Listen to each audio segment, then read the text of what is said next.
Assalamualaikum warahmatullahi wabarakatuh. Alhamdulillahi wa kafa, asyhadu an la ilaha illallah, asyhadu anna Muhammadan abduhu wa rasuluhu al-mustafa wa ala alihi wa ashabihi wa mawala. Kita masih berada di program belajar sirah nabawiyah melalui video-video pendek, dan kita sedang membahas biografi telaah hidup para sahabat ar-rijal haulur rasul, orang-orang mulia ada sekitar Rasulullah SAW. Pahlawan kita hari ini adalah Khalid ibn Walid, seorang sahabat yang sangat fenomenal, seorang sahabat Nabi yang dikenal sebagai seorang panglima, dikenal sebagai ahli strategi perang, seorang panglima yang disebutkan oleh Abu Ubaidah ibn Jarrah dalam kalimat ya Aba Sulaiman, wahai Abu Sulaiman, ini panggilan untuk Khalid bin Walid, lan nukhattit wa lan nudabbir illa bira'yik. Sungguh kami tidak akan pernah membuat perencanaan perang, wala nudabbir, dan tidak akan pernah melaksanakannya illa bira'yik, kecuali mengikut pendapat Anda. Ini diungkapkan oleh Abu Ubaidah ibn Jarrah pasca terjadinya pergantian kepemimpinan panglima pada masa awal pemerintahan Umar bin Khattab radhiyallahu anhu. Dan kepanglimaan Khalid bin Walid ini tentu saja bukan hanya terjadi di masa dia masuk Islam, tapi di masa sebelum Islam dia juga sebagai seorang jagoan dan panglima terkenal yang tak terkalahkan. Di masa jahiliyah, Khalid bin Walid ini termasuk anak-anak muda yang hidup dalam glamor jahiliyah. Ayahnya Walid bin Mughirah orang kaya pada waktu itu, sehingga dengan kekayaan ayahnya Khalid bin Walid bisa melakukan banyak hal sebagaimana kebiasaan para pemuda Quraisy pada saat itu. Dia juga terlibat dalam pergaulan bersama dengan Ikrimah bin Abu Jahal, dengan Sofwan bin Umayyah, dengan tokoh-tokoh muda Quraisy yang lainnya. Mereka berjudi, mereka minum minuman keras, dan tradisi-tradisi bangsa Arab jahiliyah sebelumnya. Ketika baginda Rasul mendakwakan Islam, sebenarnya Khalid bin Walid tak begitu ambil peduli. Dia masih anak muda yang belum mengerti banyak hal waktu itu. Namun pasca kalahnya kaum muslimin dalam perang Badar, dan dia tidak sempat ikut, dan terbunuhnya banyak. Jadi pasca dikalahkannya pasukan Quraisy dalam perang Badar, dan banyak terbunuh tokoh-tokoh mereka, ini kemudian menyeratkan dendam di antara tokoh-tokoh muda Quraisy, termasuk di antara mereka Khalid bin Walid. Maka pada tahun berikutnya terjadilah perang Uhud, dan Khalid bin Walid berhasil menelikung kaum muslimin, mengalahkan mereka dalam perang tersebut sehingga 70 dari kaum muslimin syahid, dan Khalid bin Walid menjadi pahlawan Uhud dari kalangan kafir Quraisy pada waktu itu. Dan seterusnya dia ikut dalam perang Khandaq melawan kaum muslimin beserta dengan anak-anak muda Quraisy pada waktu itu, bersama dengan Ikrimah bin Abu Jahal, Abu Sufyan bin Harb, Ammar ibn As, lalu kemudian Sofwan bin Umayyah, dan tokoh-tokoh yang lainnya mengepung Madinah al-Munawwarah. Walaupun pasukan Ahzab, sekutu di bawah pimpinan Abu Sufyan bin Harb kalah, mereka pulang dengan tangan hampa setelah hampir sebulan mengepung Madinah, tapi Khalid bin Walid dikisahkan termasuk orang yang terakhir kali meninggalkan Madinah.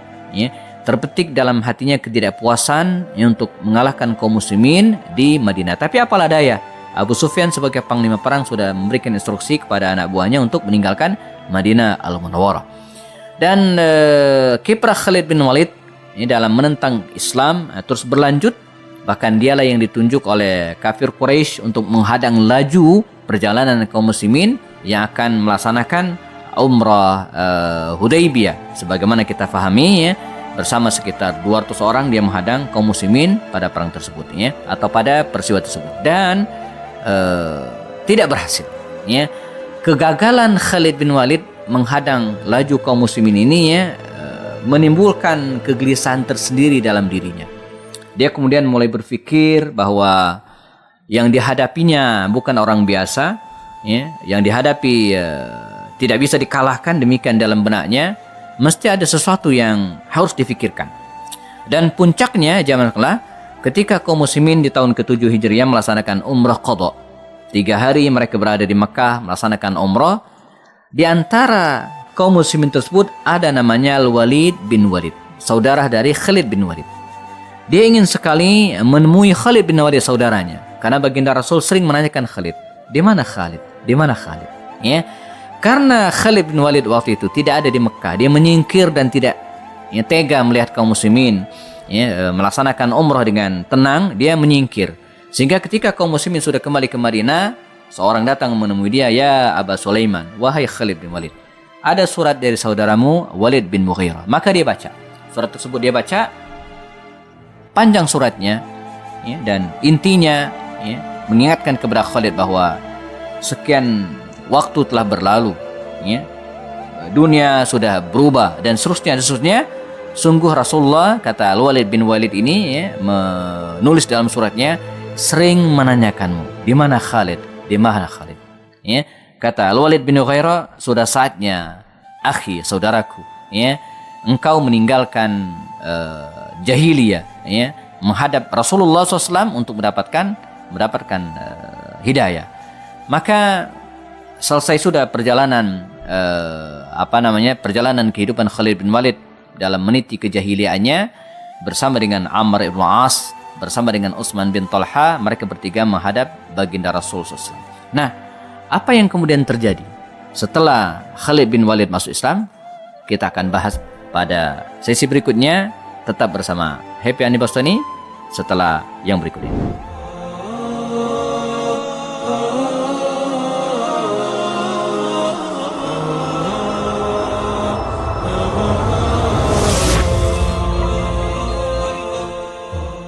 Kita masih berada di kisah Khalid bin Walid, bersama dengan Amr bin As dan Utsman bin Talha menghadap baginda Rasul dan memeluk Islam. Dan luar biasa, tidak sampai 3 bulan kemudian terjadilah perang Mu'tah, di mana baginda Rasul mengutus 3.000 tentaranya menuju ke Mu'tah menghadapi Romawi. Salah seorang utusan baginda Rasul dibunuh, dan ini tidak bisa dibiarkan. Maka bersama 3.000 tentara berangkat ke Romawi dan ketemulah mereka di Mu'tah, sebuah medan luas yang berada di daerah Yordania hari ini. Maka bertemulah 2 pasukan besar, 3.000 tentara melawan 200.000 pasukan Romawi. Pertempuran yang sangat tidak seimbang. Dan baginda Rasul telah mengangkat 3 panglima sebelumnya, yaitu Zaid bin Haritha, Ja'far bin Abi Thalib, dan Abdullah bin Rawaha. Kata Rasul, panglima kalian adalah Zaid bin Haritha. Kalau dia terbunuh, maka yang menjadi panglima adalah Ja'far bin Abi Thalib. Kalau terbunuh, maka Abdullah bin Rawaha radhiyallahu anhu jam'in. Dan qadarullah, ketiganya terbunuh. Dan para sahabat sepakat akhirnya untuk mengangkat Khalid bin Walid yang pada awalnya menolak karena dia orang baru, mu'allaf, belum tiga bulan perjalanan Islamnya, Tapi demikianlah para sahabat akhirnya memilih Khalid bin Walid jadi panglima mereka. Maka dengan kecanggihan strateginya, dengan kemampuan manajemen perangnya, dia berhasil menyelamatkan kaum muslimin dan kemudian dari pembantaian pasukan Romawi pada saat itu. Dia pulang ke Madinah dengan membawa pasukan yang utuh, hanya beberapa orang yang syahid pada waktu itu, Dan inilah awal dari kegemilangan dan prestasi Khalid bin Walid. Selanjutnya, ketika baginda Rasul SAW meninggal dunia dan bermunculanlah orang-orang murtad, maka Abu Bakar Siddiq, khalifah pada waktu itu, mengangkat Khalid bin Walid untuk menyelesaikan perlawanan orang-orang murtad. Tersebut nama misalnya Malik bin Wairo, dan puncaknya pemberontakan yang paling besar adalah yang dipimpin oleh Musailamah al-Kadzdzab. Dalam perang Yamamah namanya, perang Yamamah, Khalid bin Walid yang berhasil mengakhiri perlawanan dari Musailamah al-Kadzdzab ini. Ketika mereka bersembunyi di sebuah benteng yang dikenal dengan Hadiqatu al-Maut, benteng kematian. Hampir sebulan Khalid bin Walid mengepung benteng ini, dan tidak ada kata henti, tidak ada kata menyerah bagi Khalid bin Walid. Atas saran dari seorang sahabat yang dikenal dengan Al-Bara bin Malik, saudara dari Anas bin Malik, dengan keberaniannya dia naik ke atas benteng tersebut dan kemudian membuka yang dari dalam.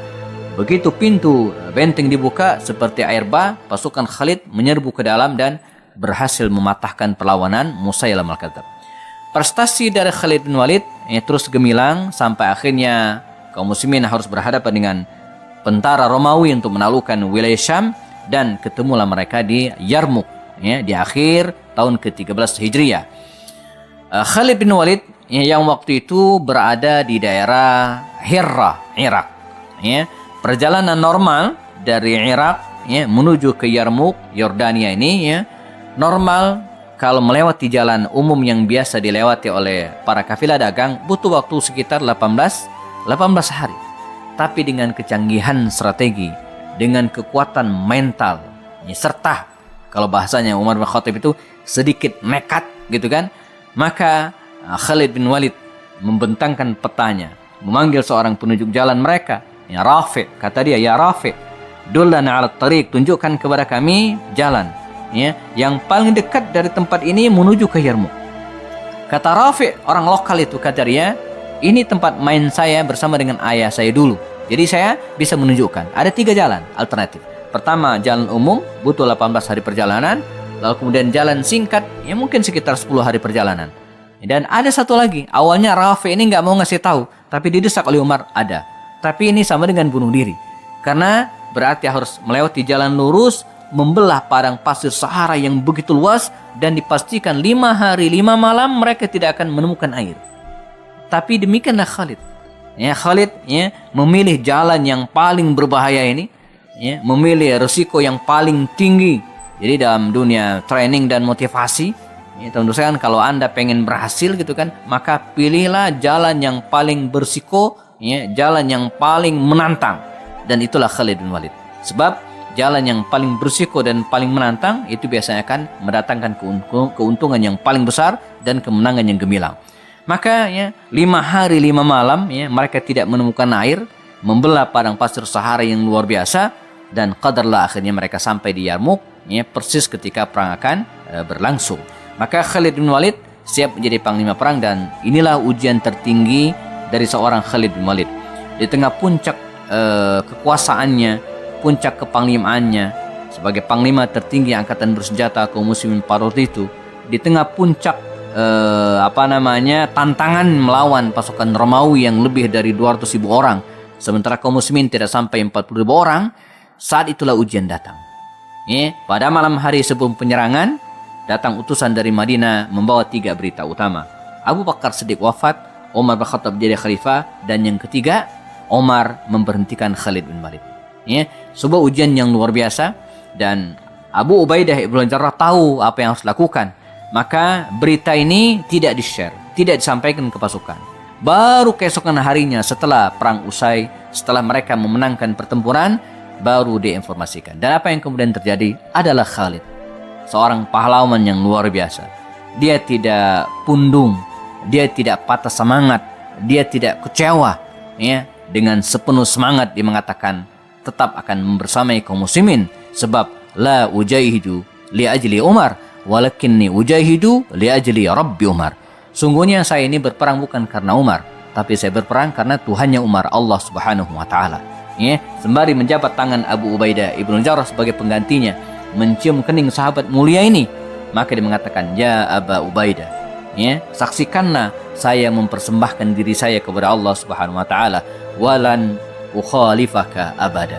Saya berjanji tidak akan tidak akan melawan Anda, tidak akan berseberangan dengan pendapat Anda abadan selamanya. Dan demikianlah Khalid bin Walid, jamaah, dia perang tetap dalam terdepan, walaupun bukan sebagai panglima perang. Dia tetap berjuang di jalan Allah SWT, sampai kemudian nanti Allah menghendaki di tahun sekitar 21 Hijriah, di daerah Damaskus, di kota Hims, dia meninggal dunia. Meninggal dalam keadaan penuh penyesalan karena meninggal di tempat tidur. Dalam kalimat akhirnya dia mengatakan, syahidtu mi'ata zahf au nahwaha. Sungguh saya telah menyaksikan ratusan perang. Wa ma fi badani illa ta'n wa darb wa jarh. Dan tidak ada di tubuhku ini kecuali ada bekas luka, bekas tusukan, bekas anak panah.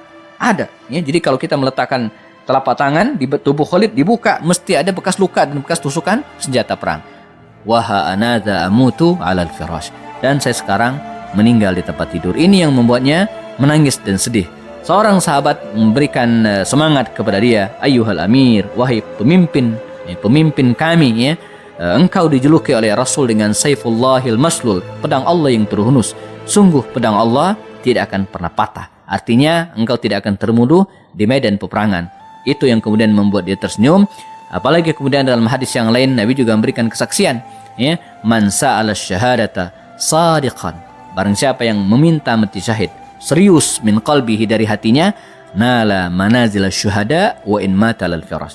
Dia akan tetap mendapatkan pahala mati syahid walaupun meninggal di tempat tidur. Maka selesailah tugas Khalid bin Walid meninggal pada usia muda di kota Hems, dan hari ini kita bisa menziarahi makamnya di kota Hems. Bersamanya didirikan masjid di makamnya, di samping makam tersebut yang dikenal dengan Masjid Khalid ibn Walid. Ghafarallahu Khalid wa rahimahullah Khalid.